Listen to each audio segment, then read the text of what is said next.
Hello, everyone, and welcome back to Malts and Meeples. I'm Petter, and today I have weird hat hair. It's cold here in Minnesota. We got snow on Monday night, so it was very cold Halloween. But yeah, that just messes with my hair. Not much I can do about that.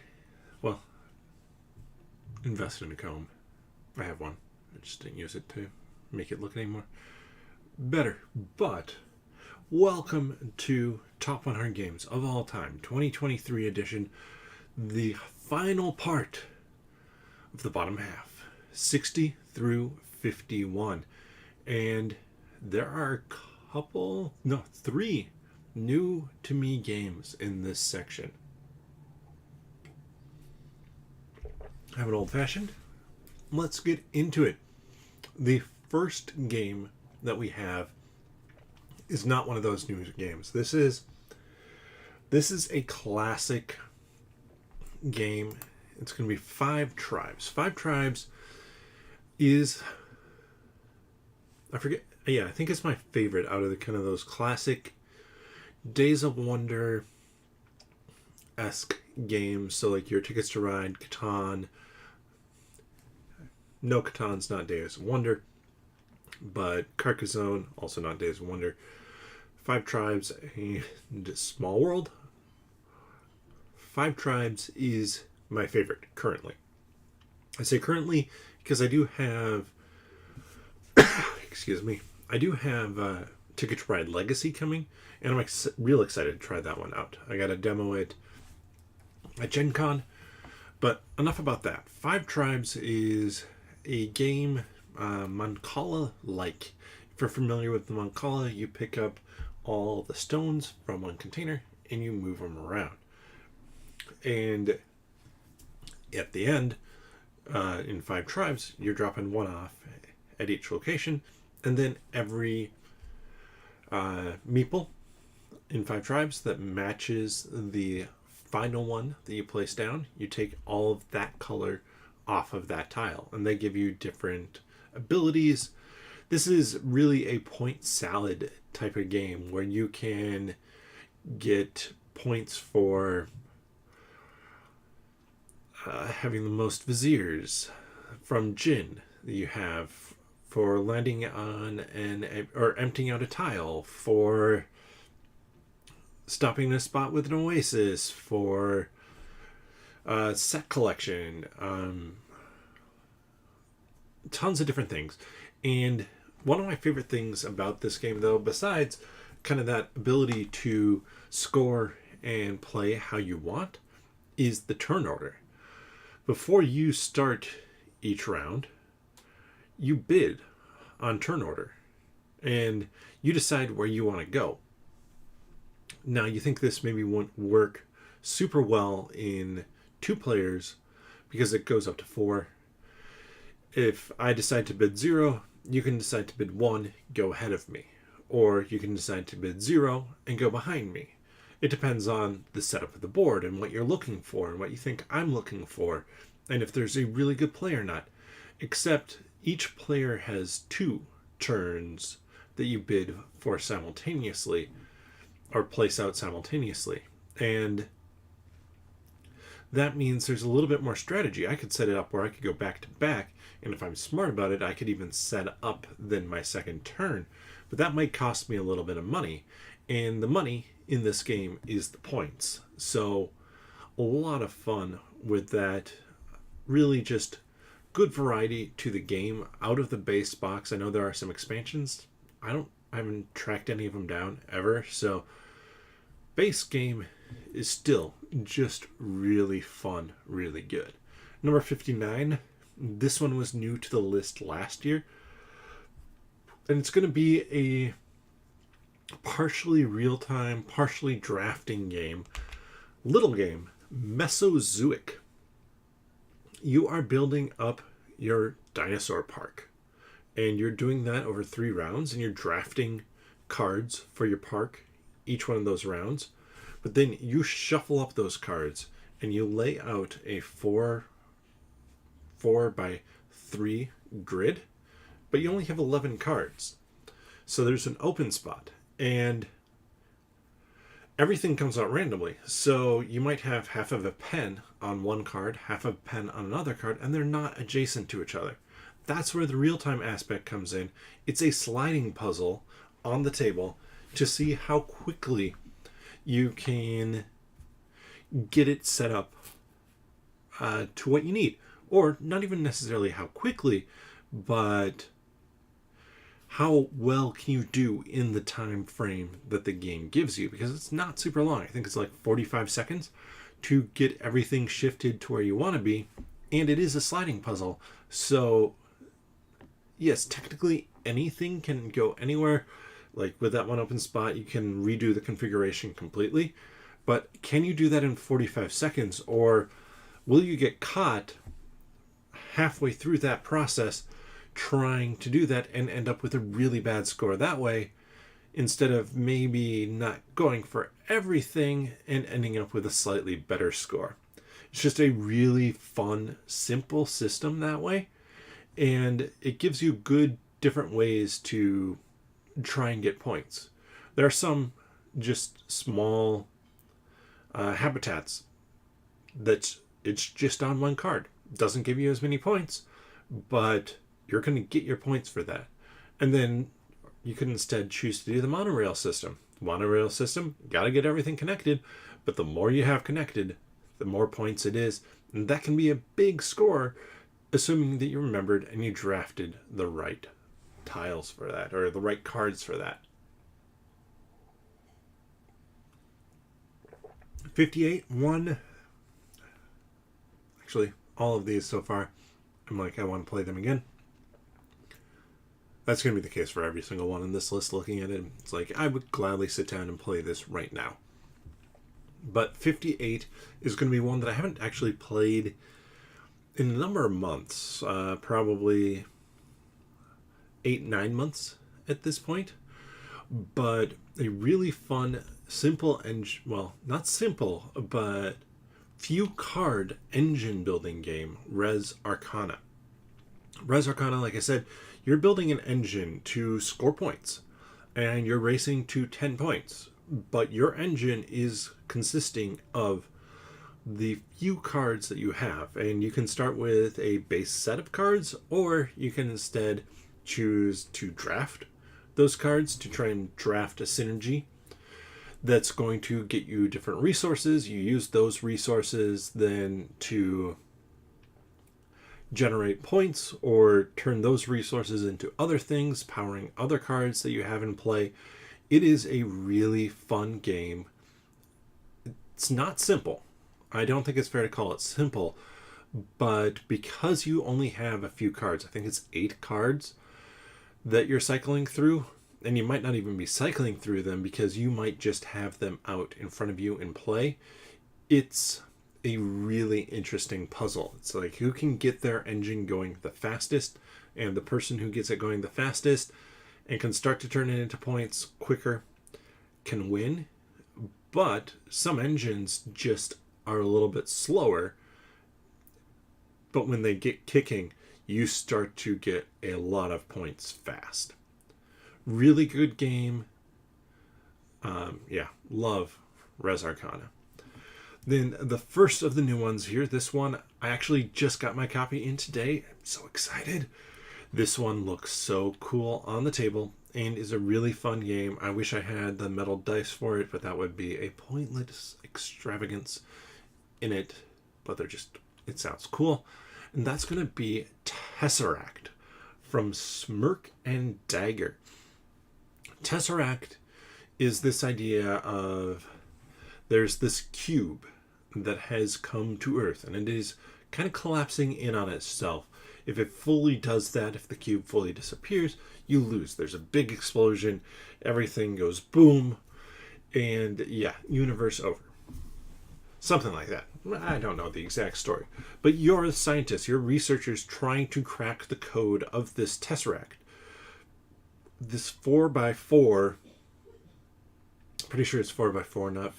Oh, no, it might be. I forget if it's 4x4 or 5x5 cube of dice. I think it's 4x4 because there are 4 different colors. Yeah.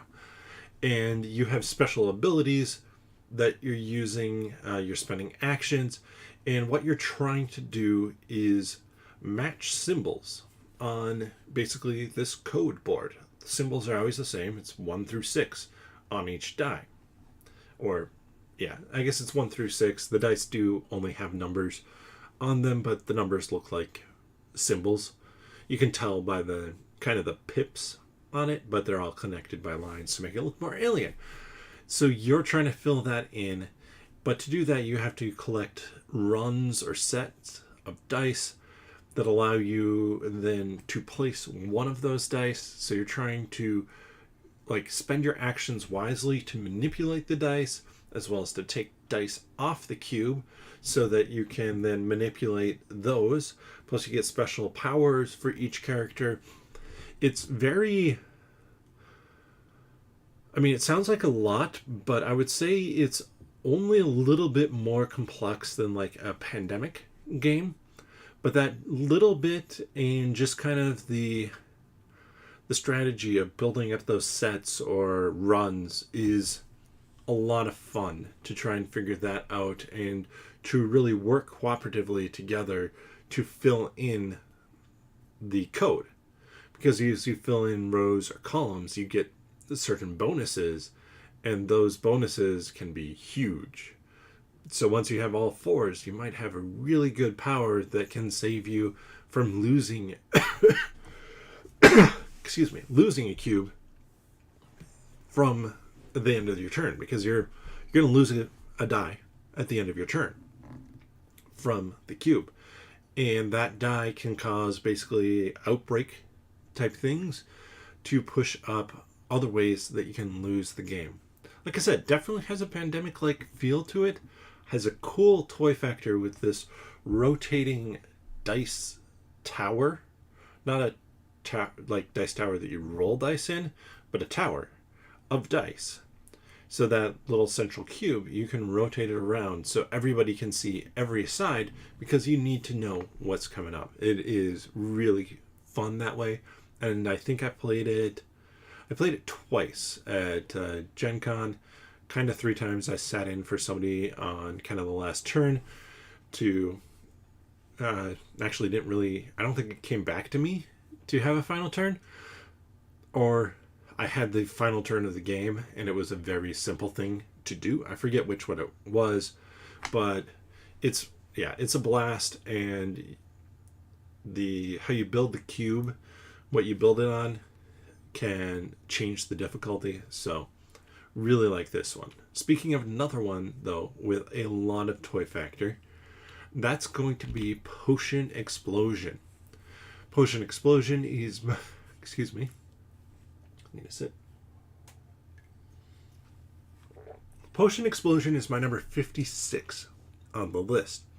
This one, the best way I can describe it is it reminds me of an app game where you pop a bubble and the line drops down, but if you hit matching colors, those pop as well, and that drops down again if those hit matching colors, and it can repeat the process.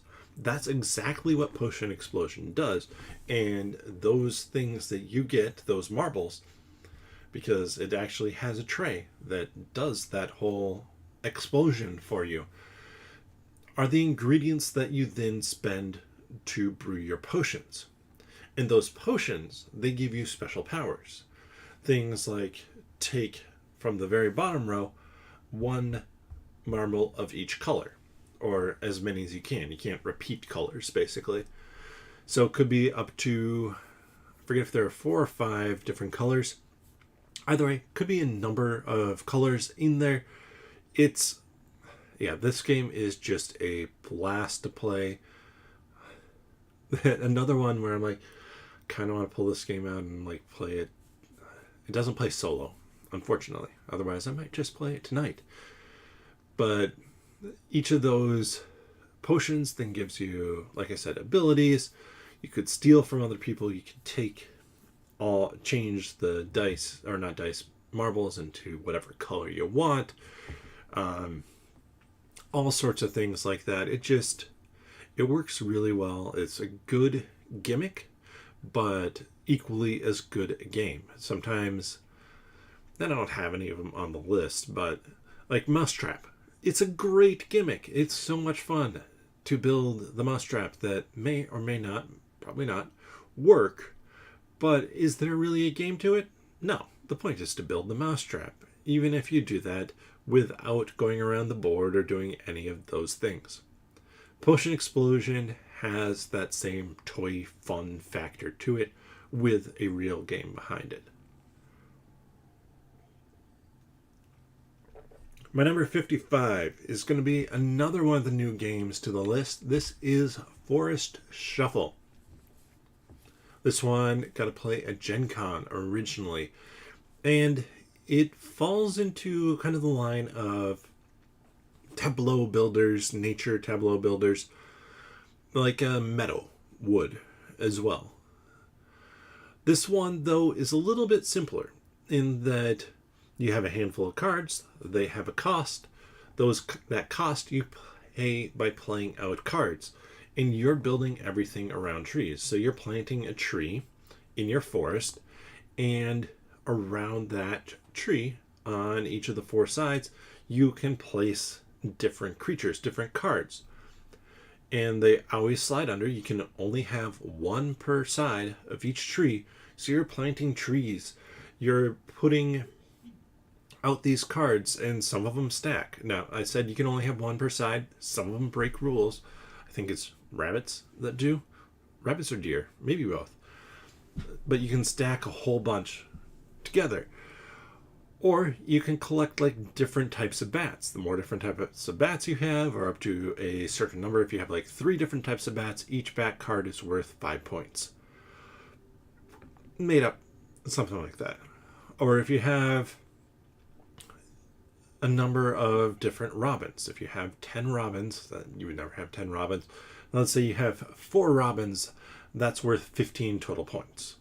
Or if you have the most elm trees in your forest, that's worth a certain number of points. All these different combinations that you can go for, different strategies that you can try, depending on what cards come out. It's a fairly simple game. Not a super fast game, but really fun. And in the bottom, like quarter or third quarter probably of the deck, there are 3 winter cards shuffled in. When you hit that third winter card, the game just ends right there. So you have to be thinking about it, because once you see that first one, it can snowball, all puns intended, really fast into that end game. And if you're not careful, you're going to be stuck with 2 cards in your hand. You're looking at both of them going, well, I can play one of the 2 most likely before the game ends, or the game just ended and I didn't play out either of them, and both of them are worth 5 points or 10 points, which can be a fairly big swing in the game. This one, yeah, I think this one should get some love as it starts to kind of hit the wider market. I don't think it was really released after Gen Con. I think there were just some copies available at Gen Con. And I think it should have kind of some of that maybe more family weight Meadow. Meadow can be a little bit tricky. Not too bad, but a little bit tricky. And then number 54 is my most played solo game of the year. And that is going to be Grove, a 9-card solitaire game. I'm excited for, what's the newest one? Forage? I think it's Forage. Another 9-card solitaire game coming out, I believe, to kind of complete the trilogy of these games. There's Orchard, Grove, and Forage. Grove, I'm pretty sure that it's my favorite of the group. Well, I haven't played Forage yet. So out of the 2 that I've played, Grove and Orchard, I like Grove better. Because Grove, it doesn't allow you... Well, let me explain the game. a little bit. So you have these different fruits. In this case, it's orange, lime, and lemon. And you're trying to build up the best grove of these. And you do that by overlapping cards. And you put dice on the cards, and the pip value of those dice is how many fruit you have. The more fruit you have, the more points you get. That's basically how Orchard works. That's how Grove works, basically. The issue is you can't misalign. In Grove, you can do it once, where you put something that doesn't match over the top. And that spot's now a dead spot, which kind of breaks up your ability to layer cards. So you have to do that wisely. Where Grove really shines is the fact that it offers some additional challenges.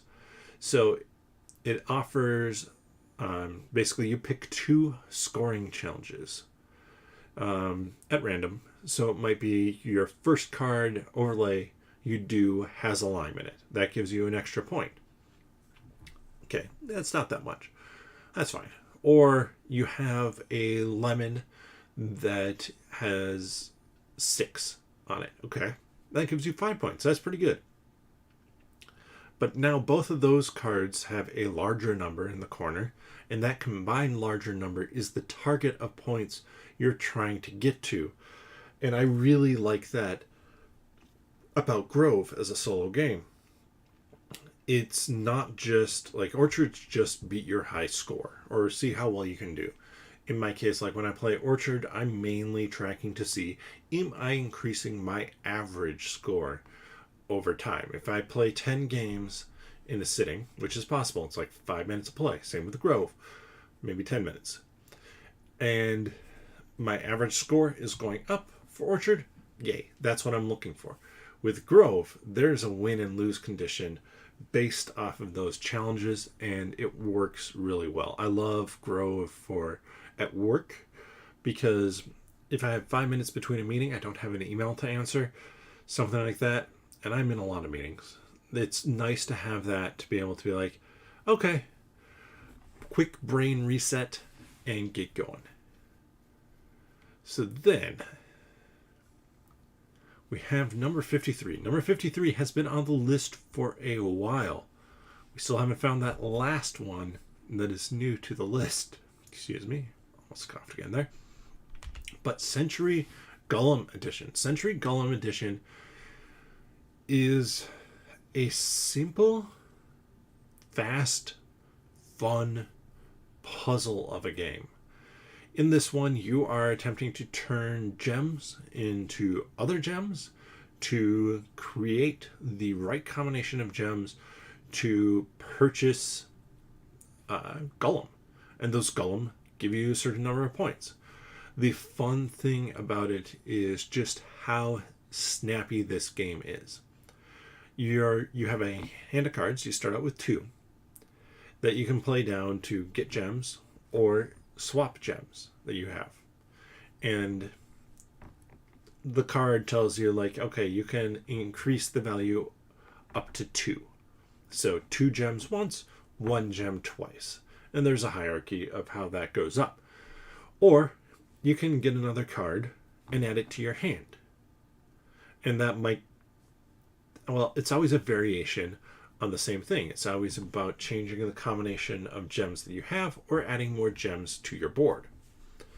And that's basically it. So you're playing out cards, and then some turns you're like, oh, I don't have any cards that I want to play right now. You just take back all the cards into your hand, and you repeat that process, kind of building out this engine in your hand to get the correct colors so that you're able to grab the golems that you need, or the golems to win the game. And yeah, it is just so fast. No turn takes too long for anyone. Like I've played this with a number of different people, and nobody really has the ability to spend too long on a turn. Every once in a while, there's a little bit of agonizing of, do I buy this card? Do I buy this card to add to my hand? Because it might cost some gems if it's not the cheapest card. But is it worth it? And that's fairly rare and fairly early in the game. It is, yeah, this is just a blast of a game to play. A nice, light, pretty easy to follow game. But when you get into it with the engine building, there can be a lot of interesting and just fun experience with that engine building. Then at number 52, we have Arboretum. We go from a light, fast, fun game to a fast, mean game. That doesn't preclude fun, but Arboretum is mean. In Arboretum, you're taking cards, adding to your hand, playing down cards. And you're basically trying to create runs of trees. If you can do it with the same types of trees, the better. If you can do it from a 2 of one type to an 8 of that same type, that is also better. I believe it goes 2 to 8 or 1 to 8. I forget which it is. But the trick is that doesn't just automatically score for you. The longer the run you have, or the better starting and end of a run you have, doesn't automatically score points. You're drawing a card and playing a card, or you draw, I forget how it is. You're adding a card, discarding a card, playing a card, a combination thereof. Why am I blanking on this right now? It's not that complex. But basically, you are maintaining a hand of cards, at least to some extent. And that hand of cards is going to be what you're using to determine which types of trees you score. You need the most of that type of tree, value-wise, in your hand, be the person who scores that type of tree. And sometimes that's where the meanness of this game comes in.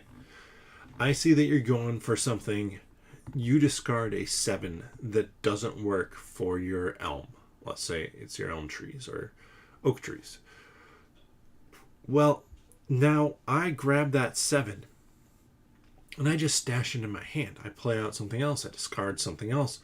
I have that 7 sitting there, and you now know that you have to keep more than 7 points worth of cards in your hand. Otherwise, that whole run that you created, or ascending order path of trees, ascending number path of trees that you created, isn't going to score you any points.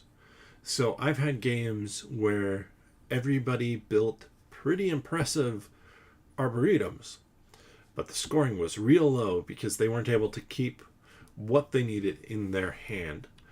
And I really like that about this game. It's a pretty fast game, a pretty small game, but weighty decision and kind of cutthroat. So a lot of fun that way. And then finally, at number 51, here we go. Here is the third new game to the list. We have Cthulhu Death May Die. This one I got to play for the first time at CMON Expo, and it was a blast of a scenario, and immediately made me want to play my copy of the game. Cthulhu Death May Die is a investigation Cthulhu monster game where you're trying to disrupt the ritual or whatever's going on, and then deal with the monsters.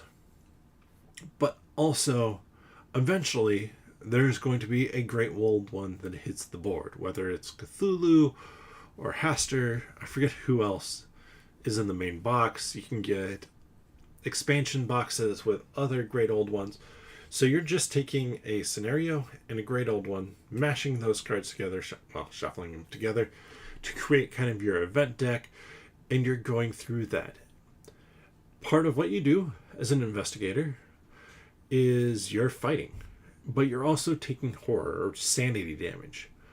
And the crazier you get, you hit points where it allows you to bump up your experience on something.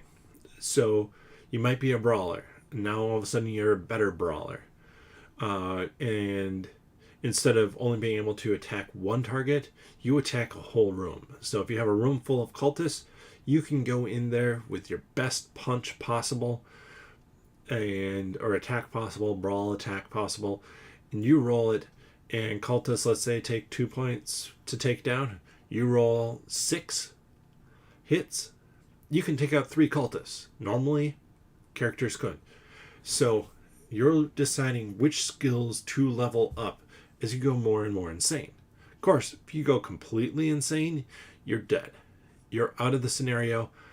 And yeah, if everybody's gone, I think it's everybody. I don't think it's just one. I think if it's everybody's gone, you're out of luck. You lose the game. Like, that's the end condition, is the investigators are dead. And you might die from insanity. You might also just die from taking too much damage. Because if you're with a bad guy and you move, if you don't have evasion, I think it is, then those bad guys are just going to come along with you. And they're going to be attacking you. So it's a ton of fun. It's a good arc for a game, because a lot of times in a game, like, you start to get damaged. Even in like a game that I love, like Gloomhaven or Frosthaven, when I play that, as I start to take damage and I start to lose cards, I become less and less powerful. Here in Cthulhu Death May Die, as you take more and more insanity, you become more and more powerful. Of course, you're doing that, you're getting closer and closer to death as well.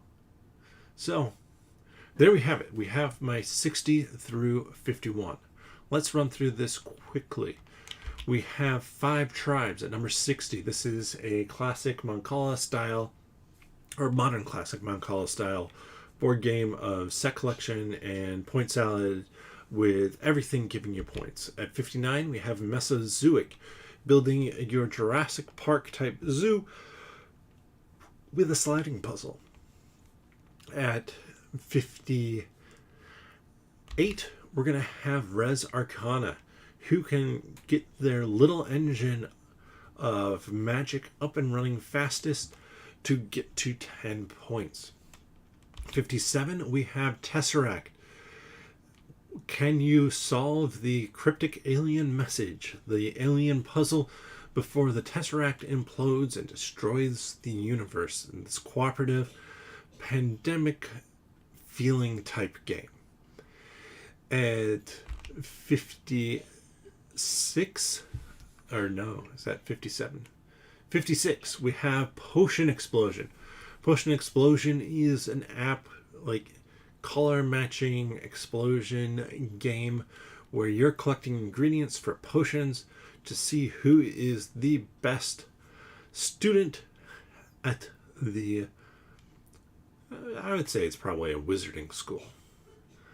55, we have Forest Shuffle, a forest tableau building game where you are surrounding your trees with plants, animals, birds, creepy crawlies, to score the most points possible before winter comes.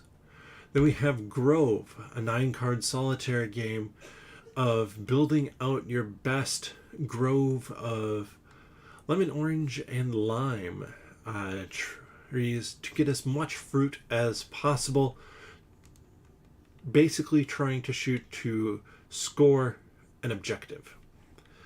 At number 53, we have Century Golem Edition, a hand management engine building game of gem manipulation to be the one to get the most golems and the most points worth of golems. 52, we have Arboretum, a cutthroat game of building out an arboretum of trees going out in numerical order, while still needing to maintain the most of that type of tree in your hand in order to be able to score it. And finally, at 51, we have Cthulhu Death May Die, a game of fighting the Great Old One, investigating the mystery and ritual that is going on, and trying to go just insane enough that you're able to power up and be able to defeat that great old one when they come out. But there we have it. We have completed 100 through 51, the bottom half of the list. If you've missed the previous parts, definitely check them out here on Malts and Meeples. Thank you so much for watching. Hopefully you had fun with this part of the list. I had a lot of fun with it. These are a lot of games that I really do want to get to the table now. Don't know that I have time for it tonight, but hopefully soon I can play some of these games. If you enjoy this content, please join me for the other videos I have coming up. So the next 5 weeks or so, might be 6 with Thanksgiving in there, I'm going to be going through 50 through 1, 10 each week, Wednesdays at 8 p.m. Central Time. And then on Mondays at 9 p.m. Central, I go through and play some smaller solo game. I might actually see about playing Tesseract, as that one is a solo game that I could do, though. Yeah, that one actually might be an interesting one to do. I do have a few smaller roll and writes I want to play solo as well. That is at 9 p.m. Central on Mondays. The easiest way, though, to know when I go live is to subscribe to the channel and click that notification bell. That's going to let you know when a new video is posted or I go live. And I basically just go live. If you enjoy this content, you can also check out the other content that I do over on nerdologists.com. I do a lot of writing about board games there, games that have come in, reviews, Kickstarters, and other crowdfunding games that are coming up, as well as talk about a ton of other nerdy topics, manga, anime, superheroes, books, movies, you name it. I've probably dabbled in it a little bit. And speaking of superheroes, if you enjoy Marvel, I have a Marvel podcast, 10 Minute Marvel. You can check that out wherever you get your podcasts from. But with that, thank you so much again for watching. Please leave a comment of which game is your favorite from this group, or is the one that you would most like to play. And if you wouldn't mind, give this video a thumbs up. With that, bottoms up.